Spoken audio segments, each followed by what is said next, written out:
Hello, I'm April Rovero, and I'm the founder and the executive director for the National Coalition Against Prescription Drug Abuse. So your child is off to college. First of all, don't think you're done yet. There is still a lot of parenting to be done here. There's a lot of stress in kids going off to school. They're leaving home for the first time, making their own decisions. They're going into a competitive environment. The party scene is definitely there if they want to take advantage of it, and on and on. It's a big change for them. So don't assume that they're going to be okay. They may need that touch and that nurturing still. Also, don't assume that they have been educated regarding medication safety. The reality of that is there is very little education in our middle schools, high schools, and very little really within the college setting as well. So it's really important before they leave that you have a conversation about this. Talk to them about this issue. Let them know how prevalent the problem is, especially on college campuses. Talk about Adderall as a study drug that is very widely accepted as one and abused in that way. Make sure that they understand the dangers behind all those things.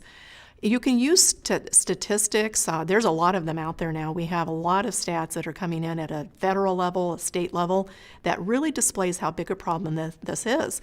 Make it real for them, using that, and also people that you may know that have been impacted by it. Talk about the neuroscience of addiction. At their age, they should be able to get that. Have them understand, those factors, where you may have a family member, that family history of addiction may be there.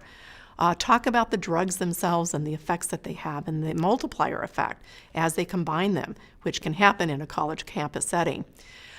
Know that they're going to be turning 21 while they're away at school. And this, I know for me, was a very scary thing. My son actually went down to Mexico, and so I made him register with the State Department just in case.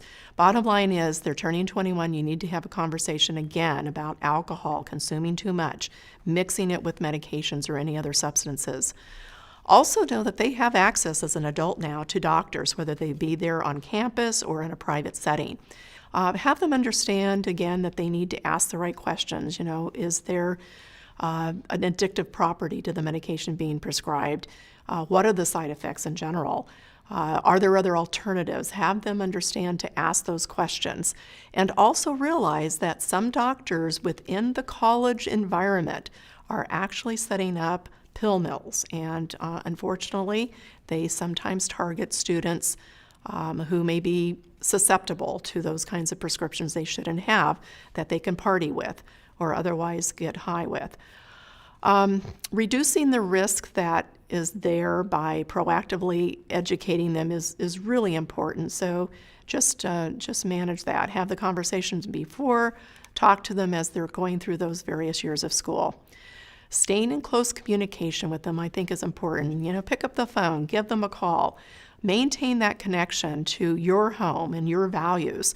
Don't let them forget those things. Let them know that you're still there for them.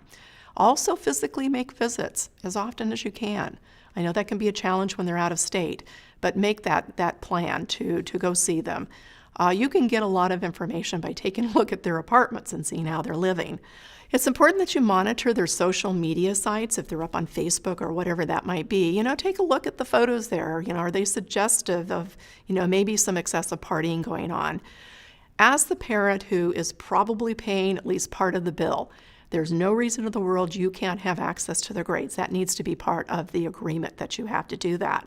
So have access to their grades. Have access to their bank accounts so you can actually see what's being spent, what's coming in, what's going out. Are there unusual amounts of that going either direction?